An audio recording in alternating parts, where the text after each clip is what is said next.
우리 나오신 분들 전후좌우를 바라보시면서 이렇게 인사 나누겠습니다. 하나님과 함께하고 가까이 함으로 하나님의 복을 받아 누리시기 바랍니다. 하나님과 함께하고 가까이 하심으로 하나님의 복을 받아 누리시기 바랍니다. 맹모 삼천지교 들어보셨지요? 맹자의 어머니가 맹자를 훌륭한 사람으로 양육하기 위해서 3번 이사를 했다. 시장 가까운 곳에 이사 갔더니만 매일 이렇게 사고 팔고 하는 장사하는 것만 이렇게 보니까 이게 안 되겠다 싶어서 이제는 좀 한가한 곳으로 묘지 가까운 곳으로 갔더니만 이제는 또 이제 가면 언제 오나 하면서 장례 흉내를 내고 그것도 또 안 될 것 같아서 소당 가까이 갔더니만 비로소 글을 읽고 또 너는 제자 나는 훈장 하면서 이제 그래서 훌륭한 사람으로 양육할 수 있었다 그런 거죠. 그러니까 사람은 피할 수 없이 주어진 어떤 환경에 지배를 받고 영향을 받는다 그런 겁니다. 어떤 목사님이 고3 때 입시를 앞두고 있었는데 이 목사님이 미대에 진학하기를 원했어요. 그래서 고등학교 3학년 1학기까지 열심히 그림을 그렸습니다. 그리고 이제 출석하고 있던 교회에 목사님하고 이야기할 기회가 있어서 목사님 제가 미대 가기 위해서 준비하고 있습니다. 목사님 펄쩍 뛰는 거예요. 너 신학 공부하기로 하지 않았냐? 그런데 어떻게 미대를 가려고 하냐? 예, 미대를 가서 디자인을 공부하면 앞으로 목회하는 데 도움이 될 것 같아서 그렇게 준비하고 있습니다. 목사님이 얘야 디자인은 네가 아니라도 할 사람 많다. 그러나 하나님의 말씀을 전하고 생명을 살리는 일은 아무나 할 수 있는 일이 아니다. 왜 직접 가야 되는 길을 돌아서 가려고 하느냐? 목사님이 간곡히 만류를 했습니다. 그리고 직접 신학대학에 가라. 미대 쪽에 가지 말고 돌아가지 말고 막바로 신학교 가도록 해라. 이렇게 권면을 하니까 이 학생이 받아들였어요. 신학교 가야 되겠다. 근데 문제는 고등학교 3학년 1학기까지 미술을 하느라고 여러분 체육이나 예능계는 실기 배점이 높기 때문에 이 필기 공부하는 것도 중요하지만 실기에 많은 시간을 집중하지 않습니까? 그러니까 사실은 이 공부하는데 좀 소홀했던 거예요. 이제 한 입시를 80일 앞두고 있는데 내가 지금 이 시험을 쳐갖고 신학대학에 들어가겠다? 이거 생각하니까 깝깝해지는 거예요. 어떻게 할까 생각하다가 자기 담임 선생님한테 부탁을 했습니다. 선생님 제가 공부를 좀 해야 되겠는데 좀 공부 잘하는 친구랑 이렇게 짝이 될 수 있도록 그렇게 해주세요. 그러니까 이제 선생님이 그래? 네가 공부하겠다고? 그럼 그렇게 하자. 그래서 이제 한 사람만 바꿔주면 이게 좀 불공평하잖아요. 자, 이제 짝을 다 같이 한번 바꾼다. 그렇게 해갖고 공부 잘하는 친구랑 짝이 되게 해줬어요. 그래서 남은 80일 동안 이 공부 잘하는 친구 곁에 붙어가지고 열심히 공부를 했는데 공부하는 방식이 다르더라는 거예요. 무슨 방식이 다르냐? 공부 못하는 애들은 시험에 안 나오는 걸 열심히 이렇게 공부하고 그러는데 공부 잘하는 애들은 시험에 나오는 것을 공부하더라는 거예요. 그래서 이제 그 친구의 도움을 받아갖고 80일 동안 준비를 해갖고 과거에는 지금은 수능 시험입니다. 예비고사라고 있었어요. 예비고사를 봤는데 성적이 어느 정도 나왔느냐? 연대 고대 갈 정도의 점수를 얻었습니다. 그래서 이제 신학교에 갈 수 있었다 그래요. 그러니까 사람이 누구와 만나서 어떤 영향력을 받느냐에 따라서 이렇게 짧은 기간이었지만 물론 본인의 자질도 있겠습니다만은 그게 놀라운 변화를 가져올 수 있고 이렇게 귀한 길을 열어갈 수 있었다고 하는 것이죠. 사람을 가까이 하는데도 이런 결과, 이런 현상이 나타나는데 하물며 천지 만물의 창조주이신 하나님을 함께하고 가까이 할 때 어떤 역사가 있겠습니까? 하나님과 함께하고 가까이 할 때 하나님께서 놀라운 은혜를 부어주십니다. 오늘 본문 23절에 보면 거기 그런 말씀이 있습니다. 내가 항상 주와 함께하니. 또 28절에 가서 보면 하나님께 가까이 함이 이렇게 되어 있는데 이렇게 하나님과 항상 함께하고 가까이 할 때 하나님께서 은혜를 베푸시고 복을 주시는데 어떤 은혜를 베푸시느냐? 첫 번째는 오른손을 붙들어 주신다고 하는 사실입니다. 우리 23절을 같이 한번 읽도록 하겠습니다. 시작. 내가 항상 주와 함께하니 주께서 내 오른손을 붙드셨나이다. 내 오른손을 붙들어 주셨다. 오른손은 강한 힘의 상징이에요. 하나님께서 나에게 특별한 보호하심을 주셨다, 그런 뜻입니다. 내 오른손을 붙들어 주셨다. 하나님께서 나를 특별히 각별하게 구분해서 하나님께서 나를 지켜주시고 돌봐주셨다고 하는 겁니다. 이 시편 73편의 전체적인 내용은 이런 내용이에요. 믿음의 눈을 가지고 살아가는 성도가 세상을 이렇게 들여다보니까 세상이 이게 불공평하더라는 거예요. 하나님 믿고 정직하게 신실하게 살아가는 사람들은 별로 그렇게 눈에 띄게 뭐 좋은 것들이 드러나지 않는데, 하나님 없이 적당히 악을 행하면서 세상의 논리에 따라서 살아가는 사람들은 사업도 잘 되고 건강하기도 하고 장수하다가 죽기도 하고, 자녀들이 나가는 길들을 보니까 대학도 철컥철컥 붙고 좋은 직장 들어가고, 이게 이상하더라는 거예요. 아니 어떻게 이럴 수가 있는가? 하나님이 살아계신다고 하면 어떻게 이런 일이 있을 수 있어요? 그래서 마음이 크게 상처를 받아갖고 막 흔들리는 거예요. 하나님 믿는 게 무슨 유익이 있느냐? 근데 이제 성전에 들어가서 기도하는 중에 깨닫게 되는 거죠.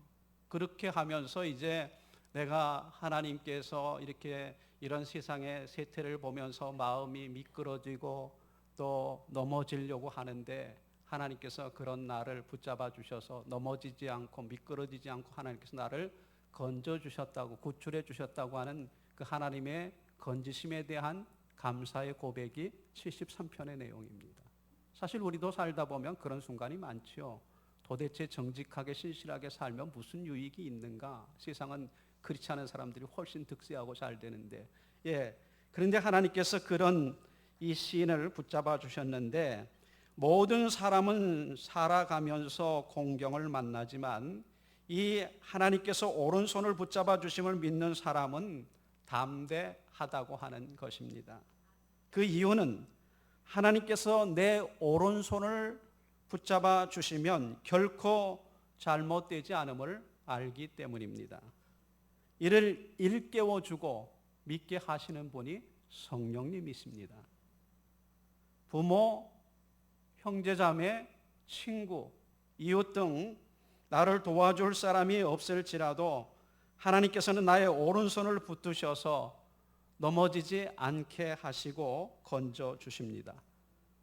나 개인적인 힘과 능력으로는 잘못될 수밖에 없지만 하나님으로 인해서 나는 잘못되지 않습니다. 하나님께는 어려운 일이 하나도 없으십니다. 이유는 하나님께서 인생이 아니시기 때문입니다. 하나님은 전능하신 분이십니다. 하나님은 유일신이십니다. 우리 생의 보장됨은 내가 하나님을 붙듦에 있는 것이 아니라 하나님께서 내 오른손을 붙들어 주시기 때문입니다. 내 오른손을 붙잡아 주심은 다시 말해서 하나님께서 초월적인 능력을 내게 부어주심을 의미하는 겁니다. 아무리 자기가 출중한 능력과 실력을 갖고 있다고 해서 이 험한 세상 살아갈 때 넘어지지 않을 사람이 있습니까? 질병이 다가오는데 방법이 있겠어요? 건강자신하는 사람들 보니까 돌연사하는 경우가 많더라. 건강? 나한테는 난 120세까지 갈 거야. 120세 좋아하시네. 자기 생명 자기가 책임지지 못합니다. 하나님 붙잡아 주셔야 되는 겁니다. 황량한 사막에서 필요한 것은 금은 뭐 하겠습니까? 권력이겠습니까? 명예겠습니까? 그거 황량한 사막에서는 아무 필요 없습니다. 황량한 사막에서 필요한 것은 오른손을 붙잡아 주시는 하나님이 필요한 겁니다. 그 거친 땅을 지나갈 때 하나님께서 나를 붙잡아 주신다. 나에게 은혜를 주신다. 이것만큼 힘이 되는 것이 없습니다. 요즘도 이제 일본과 관계가 좋아지지 않아서 불매 운동이 일어나고 있고 앞으로 저게 어떻게 흘러갈지 모르겠습니다만은, 과거 일제 강점기 때 어느 시골 마을에 믿음이 좋은 할아버지 한 분이 계셨습니다.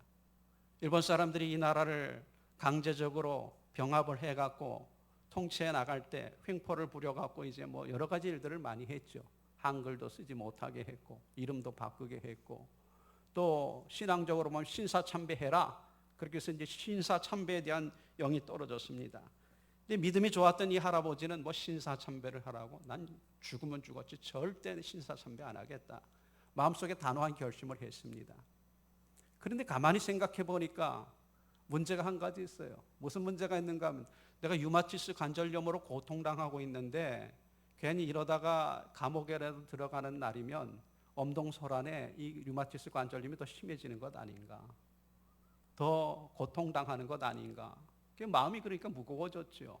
그 순간 하나님 앞에 기도하기 시작했습니다. 하나님, 신사참배하게 되면 반드시 어려운 일이 닥칠 터인데 어떻게 하면 좋겠습니까? 근데 기도하니까 하나님께서 힘을 주시는 거예요. 그래서 그런 것과 상관없이 할아버지가 이제 그 뒤에 신사참배에 대한 것들이 영어로 포구가 되니까 신사참배를 거부하니까 결국은 이제 잡혀서 감옥에 들어가게 됐습니다. 놀라운 사실은 감옥에 잡혀 들어가게 됐는데 염려했던 관절이 뭐 더 심해지고 고통을 받는 게 아니라 이상하게 그동안 뭐 약이라고 하는 약은 다 썼는데 그래도 낫지 않고 고통 속에 있었는데 감옥에 들어가서 류마티스 관절염이 깨끗이 나아버린 거예요. 놀라운 일이죠. 하나님만을 철저하게 의지하겠다. 하나님 외에 다른 것에는 내가 절하지 않겠다. 그렇게 나가니까 하나님께서 그 할아버지 중심을 보신 거예요. 감옥에 들어가 있는데 류마티스 관절염이 깨끗하게 치료된 것입니다. 역대상 4장 10절에 보면 이렇게 말씀합니다. 야베스가 이스라엘 하나님께 아뢰어 이르되 주께서 내게 복을 주시려거든 나의 지역을 넓히시고 주의 손으로 나를 도우사 나로 환난을 벗어나 내게 근심이 없게 하옵소서 하였더니 하나님이 그가 구하는 것을 허락하셨더라. 하나님께서 오른손을 붙들어 주시면 시험 속에서도 견고할 수 있고 어려운 일도 해결될 수 있으며 태산줄령도 넘어갈 수 있습니다. 물속을 걸어가도 실멀치 않고 불속을 걸어가도 타지 않습니다. 하나님께서 오른손을 붙드시기 때문에. 또 질병이 우리에게 온다 할지라도 질병을 정복하고 질병으로부터 자유함을 얻을 수 있습니다. 불안치 아니하고 평안하게 됩니다. 마가복음 10장 27절에 보면 예수님께서 이제 부자에 대한 것들을 말씀하시면서 부자가 천국에 들어가는 것 참 이 약대가 낙타가 바늘기로 들어가는 것처럼 어렵다. 그러니까 제자들이 듣고 있다가 그럼 누가 천국에 들어갈 수 있겠습니까? 하니까 예수님께서 그렇게 말씀하셨어요. 사람으로서는 할 수 없으되 하나님으로서는 그렇지 아니하니 하나님으로서는 다 하실 수 있느니라. 예, 하나님 불가능한 일이 없으십니다. 꽤 오래전에 중국의 윈이라고 하는 형제가 그 지하교회 지도자인데 그가 신앙생활 하면서 겪었던 이런저런 것들을 간증집으로 펴낸 적이 있죠. 홍성사라고 하는 출판사를. 그걸 읽으면서 제가 굉장히 도전을 받았는데 거기 보면 이런 대목이 나와요. 중국 공안에 끌려가서 지도자이기 때문에 예수 믿는 걸 포기하지 않기 때문에 맞아갖고 뭐 다리가 부러지고 뭐 굉장한 부상을 입었는데 하나님께서 수용소에 갇혀 있는 그를 끄집어내셔서 나가라 그러는데 부러진 다리가 여러분 통상적으로 이렇게 경험상으로 보면 붙으려고 하면 얼마나 지나야 됩니까? 한 달 이상은 지나가야 되죠. 근데 부러진 다리가 붙어갖고 나왔다는 거 아닙니까? 누가 그렇게 하셨어요? 하나님이 그렇게 하셨다는 거예요. 우리가 이해가 안 돼요. 부러진 다리가 뭐 그냥 붙어가지고 다시 나온다? 이해가 안 되는데 하나님은 하시는 거예요. 하나님은 다 하실 수 있다. 하나님께서 우리 손을 붙들어 주시면 아무리 험한 환경과 상황과 이건 안 되라고 생각하는 것들이 무의미합니다. 하나님 모든 것이 가능하다고 하는 거예요. 하나님께서 우리가 하나님 함께하고 가까이 할 때 우리의 오른손을 붙들어 주신다. 믿으실 수 있기를 바랍니다. 두 번째는 여기 보면 하나님 함께하고 가까이 할 때 삶을 인도하신다고 말씀하고 있습니다. 24절을 같이 한번 읽어보실까요? 시작. 주의 교훈으로 나를 인도하시고 후에는 영광으로 나를 영접하시리니. 예. 하나님만이 우리의 생을 성공과 복으로 인도하실 수 있습니다. 사람은 세상의 유혹과 감정의 지배를 받기 쉽습니다.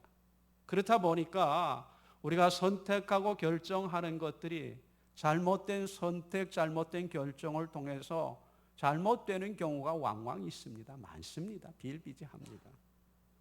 하지만 하나님의 인도하심을 따라가면 승리의 문, 복의 땅에 이르게 됩니다. 하나님의 인도하심은 삶의 모든 것을 포함하는 그런 보호이고 또 도움이고 돌봄이고 지킴이십니다. 하나님의 인도하심을 받는 사람이 되고자 하면 항상 하나님을 가까이 하셔야 합니다. 믿음이 크고 확실한 사람만이 하나님을 생의 안내자로 모실 수 있습니다. 인생 행로에서 하나님의 인도하심을 체험하는 사람은 불신앙의 사람이 아니라 하나님을 늘 가까이 하는 신앙의 사람입니다. 하나님의 인도하심을 받는 신앙이라야 살아있는 신앙입니다. 여러분, 하나님이 살아계신데 우리 가운데 분명히 간증이 있어야 되지 않겠습니까? 예, 하나님 살아계시면 살아가는 순간순간마다 하나님 함께 하심에 간증이 있어요. 그게 살아있는 믿음입니다. 하나님을 가까이 해야만 하나님과의 교제가 이루어지고 하나님께서 기꺼이 나의 인도자가 되어 주십니다. 그래서 다윗이 그 양을 돌볼 때부터 하나님께서 그와 함께 하셨고 한 것들을 기억하면서 시편 23편을 기록하지 않았습니까? 여호와는 나의 목자시니 내게 부족함이 없으리로다. 그가 나를 푸른 초장에 누이시며 쉴 만한 물가로 인도하시는도다. 내 영혼을 소생시키시고 자기 이름을 위하여 의의 길로 인도하시는도다. 내가 사망의 음침한 골짜기로 다닐지라도 해를 두려워하지 않을 것은 주께서 나와 함께 하심이라. 주의 지팡이와 막대기가 나를 안위하시나이다. 이렇게 고백했습니다. 하나님을 인도자 삼고 살아가니까 하나님께서 사망의 음침한 골짜기를 걸어갈 때도 해를 두려워하지 않는 담대함을 주시더라. 그런 고백이죠. 나는 절대 두려워하지 않는다. 근심하지 않는다. 왜? 하나님께서 지팡이와 막대를 가지고 나를 보호하시고 인도하시기 때문에. 사람은 나름대로 존경하는 인물이 있습니다. 역사 속에. 예를 들면 링컨, 또 밀림에 가서 사랑을 실천했던 슈바이처, 또 인도의 칼카타에서 죽어가는 많은 행여, 병자들, 버려진 사람들을 돌봤던 마더 테레사, 또 우리나라 한글을 창제했던 세종대왕, 또 적은 함선을 가지고 일본의 거대한 해군을 물리치고 나라를 지켰던 이순신 장군. 그런데 인간은 하나님의 인도하심을 받고 살 수밖에 없는 존재입니다. 그래서 링컨, 슈바이처, 테레사 할 것 없이 이 역사 속에 훌륭한 많은 인물들이 하나님의 인도하심을 바라며 기도했던 겁니다. 세상에서 아무리 위대하고 훌륭해도 우리의 생을 온전하게 인도할 지혜와 능력을 갖춘 사람은 없습니다. 다른 사람보다 조금 나을 뿐이지 온전한 지혜를 갖고 능력을 갖고 있는 사람은 없습니다. 그래서 그리스도인의 주된 임무는 하나님과 동행하는 것이고 무조건 최선을 다해 하나님의 인도하심을 따라가야 하는 겁니다. 그런데 우리가 이걸 잘 못해요. 하나님 불신할 때가 많습니다. 에이, 하나님이 뭘 아시겠냐. 내 생각이 내 판단이 맞을 것 같아. 그래서 하나님의 인도하심을 무시하고 자기 생각을 앞서 살아감으로 낭패를 당하는 경우가 많습니다. 다윗이 그랬죠. 사울왕이 계속 군대를 보내서 자기를 추격하니까 도망가다 지쳐가지고 무슨 생각을 하는가 하면 블레셋 사람들이 사는 지경으로 도망가야 되겠다. 그래서 아기스 왕이 지배하고 있는 가드라고 하는 지방으로 가서 아기스 왕에게 내가 망명합니다. 나를 받아주세요. 당신의 충실한 신하가 되겠습니다. 들어갔어요. 갔는데 아기스 왕 밑에 있는 신하들이 왕이시여, 저놈이 어떤 놈인지 모르십니까? 골리앗 장군을 죽인 놈이에요. 저놈 받았다 나중에 무슨 후환을 남기려고 그러십니까? 저놈 당장 죽여야 돼요. 그 시편에 보면 다윗이 아기스 밑에 도망갔다가 그 신하들의 말을 듣고 아기스가 자기를 죽이려고 하니까 침을 질질 흘리고 미친 척 해갖고 간신히 빠져나오지 않습니까? 자기 생각에는 블레셋 사람들이 지배하는 곳에 가면 살아남을 줄 알았어요. 그랬더니 하나님의 백성들이 하나님의 땅을 벗어나서 이방 땅으로 가니까 하나님께서 안 된다고 하신 거죠. 자기 생각이 옳은 것 같은데 그렇지 않다는 겁니다. 이렇게 해서 어려운 일을 만나게 되는 경우가 많습니다. 미로에서 빠져나오고 장애를 뛰어넘고 대적을 이기는 것은 하나님의 인도하심을 받는 사람들의 몫입니다. 하나님의 인도함을 받는 사람만이 미로로 빠져나올 수 있고 대적을 뛰어넘고 승리할 수 있는 겁니다. 자기 경험 지식이 중요하지 않습니다. 하나님의 인도하심에 순종하는 사람이 참 그리스도인이고 하나님의 자녀입니다. 그래서 로마서에 보면 무릇 하나님의 영으로 인도함을 받는 그들이 하나님의 자녀라 그렇게 말씀하고 있지 않습니까? 예, 오늘도 하나님의 영을 통해서 자기 백성들을 인도해 주시는 거예요. 여러분 이거를 경험할 수 있어야 돼요. 이게 신앙의 묘미입니다. 하나님께서 마음속에 음성을 들려주세요. 사랑하는 아들아, 사랑하는 딸아, 이렇게 해라 저렇게 해라 감동을 주시는 그때 순종하게 되면 놀라운 하나님의 역사를 살아계심을 경험하게 되는 것이죠. 하나님께서는 하나님의 백성들이 처한 상황에 따라서 백성들을 앞에서 인도하시기도 하시고 때로는 뒤에서 하나님의 백성들을 보호하시기도 합니다. 출애굽기에 보면 이스라엘 백성들이 애굽에서 나와서 이제 홍해 바닷가 앞에 섰을 때 애굽의 바로가 군대를 동원해서 보낸 것을 후회하고 다시 잡아서 끌고 가기 위해서 출동을 했죠. 큰일 났습니다. 앞에는 바다가 막혀 있고 뒤에는 애굽 군대가 추격해 오고. 그런데 하나님께서 이제 모세를 통해서 홍해 바다를 가르시고 육지처럼 이스라엘 백성들이 건너가게 하시는데 걸어가는 사람이 빠르겠습니까? 병거를 끌고 쫓아오는 사람이 빠르겠어요? 아무래도 병거를 끌고 오는 사람이 빠르겠죠. 그러니까 점점 간격이 좁혀져요. 백성들이 큰일 났다. 이거 잡히겠다. 그런데 성경에 보면 여호와의 사자가 앞에서 이스라엘 백성들을 인도하다가 어디로 가는가 하면 뒤로 나가요. 그러니까 구름 기둥도 또 뒤로 가갖고 아무리 애굽의 병거가 빠르고 뭐 성능이 좋아도 이스라엘 백성들에게 미치지 못하도록 차단을 하는 거예요. 그래서 이스라엘 백성들이 다 건너고 나니까 이게 또 앞으로 가는 거죠. 바닷물이 딱 합쳐져 갖고 수장을 딱 시켜버리고 하나님 이렇게 하시는 거예요. 때로는 앞서 인도하시기도 하지만 뒤로 가서 자기 백성을 보호하시기도 한다고. 그래서 시편 121편에 보면 시인은 그렇게 고백했습니다. 이스라엘을 지키시는 이는 졸지도 아니하시고 주무시지도 아니한다. 낮에 해가 너를 해치 못하고 밤의 달도 너를 상치 못하게 하리로다. 너희 출입을 지금부터 영원까지 지키시리로다. 이렇게 고백했습니다. 그렇습니다. 우리가 하나님의 자녀인 이상 하나님께서 우리를 인도하실 때 하나님은 지금부터 영원까지 우리가 하나님 나라에 이를 때까지 하나님 우리를 인도해 주신다고 하는 겁니다. 우리의 인도자이신 하나님은 우리가 가야 할 길, 우리의 목적, 또 우리의 소원을 잘 알고 계십니다. 그래서 우리는 하나님의 인도하심을 따르기만 하면 분명히 우리가 소원했던 그 소원의 항구에 안전하게 이룰 수 있게 되는 겁니다. 이런 하나님의 인도하심을 경험하는 저와 여러분 되실 수 있기를 주의 이름으로 축원합니다. 그런가 하면 세 번째, 하나님께서 하나님과 함께하고 가까이 할 때 우리 생을 복되게 하십니다. 우리 28절을 같이 한번 읽도록 하겠습니다. 시작. 하나님께 가까이함이 내게 복이라. 내가 주 여호와를 나의 피난처로 삼아 주의 모든 행적을 전파하리이다. 하나님을 가까이하고 함께할 때 오른손을 붙잡아 주신다. 우리의 삶을 인도해 주신다고 했는데 이게 참 귀한 복이죠. 그런가 하면 하나님을 가까이 하면 할수록 하나님께서 더욱더 우리에게 복이 되어 주십니다. 우리가 불행해지는 것은 하나님과 멀리하고 또 여러 가지 목적을 갖고 진리에서 벗어나서 욕망의 노예로 살아가기 때문입니다. 신앙생활은 단순한 것이고 목적은 단 하나입니다. 오직 하나님, 오직 예수님입니다. 복을 받고자 하면 회개하고 하나님과 화해를 해야 합니다.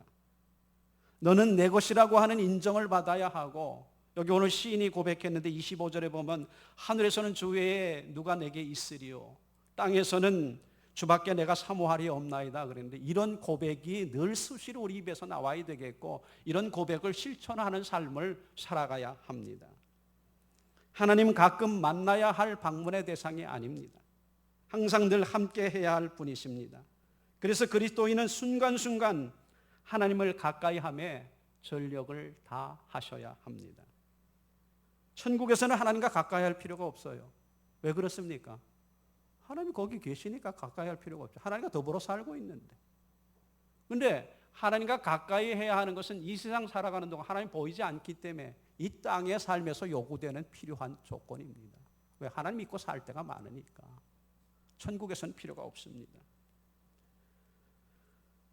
험프리라고 하는 미국의 상원 의원이 병이 나서 뉴욕 병원에 입원해서 수술을 받게 됐습니다. 그러니까 뭐 지명도가 있는 정치인이니까 알고 있는 지인들이 이렇게 저렇게 위로의 전문을 보내고 뭐 이렇게 했습니다. 그 이제 수정교회를 담임했던 로버트 슐러 목사님이 가까이 지내는 그런 정치인이니까 위로의 전문을 보냈습니다. 그때만 즉각 이 험프리 의원이 슐러 목사님한테 전화가 왔습니다. 이봐 밥, 내가 자네 보낸 전문 받았어. 고마워. 내가 그거 읽고 있는데 지금 뭐 전문이 들어와 있는데 뭐 수도 없이 들어왔고 비서가 그걸 다 정리해갖고 이렇게 나한테 갖다 주는데 맨 위에 누구 전문이 있는 줄 알아? 그랬더니 슐러 목사님이 있다. 그야 대통령 전문이 있겠지. 그랬더니 아니야, 자네께 있어. 내가 자네 보낸 전문 좀 읽어줄까? 그러면서 전문을 읽어줬습니다. 내용은 이런 것이었습니다. 나 여호와가 말하노라. 너희를 향한 생각은 내가 안 하니 재앙이 아니라 곧 평안이요 너희 장래에 소망을 주려는 생각이라. 그러면서 내가 이 말씀으로 인해서 얼마나 힘을 얻고 용기를 얻는지 아는가 자네? 이렇게 했다는 겁니다. 그렇습니다. 하나님을 가까이 함이 정말 삶의 힘이요 재산입니다. 이 땅에 살아가는 동안 점점 더 어려운 일들이 많아지고 있고 한 고비를 넘겼는가 하면 또 다른 고비가 몰려올 때 우리는 넉넉고 뭘 어떤 해결책을 찾아야 할까 하는데 해결책은 없습니다. 하나님과 함께하고 또 그분을 가까이 하는 길밖에 없습니다. 그럴 때 하나님께서 우리의 오른손을 붙잡아 주시고 우리의 생을 인도하시고 또 하나님께서 우리의 이 모든 상황을 통해서 복이 되도록 그렇게 만들어 가시는 분이십니다. 어려울 때일수록 여러분 다른 곳에 시선을 돌리지 말고 위에 계신 하나님께 시선을 두십니다. 하나님, 저에게는 하나님밖에 없습니다. 하나님 나의 전부이십니다. 하나님 없이 나는 살 수 없습니다. 그렇게 의지할 때 하나님께서 이런 은혜를 주시고 복을 주시는 줄 믿습니다. 이런 믿음을 가지고 이런 자세로 살아가셔서 하나님의 복과 은혜를 누리는 저와 여러분 되실 수 있기를 주의 이름으로 축원합니다.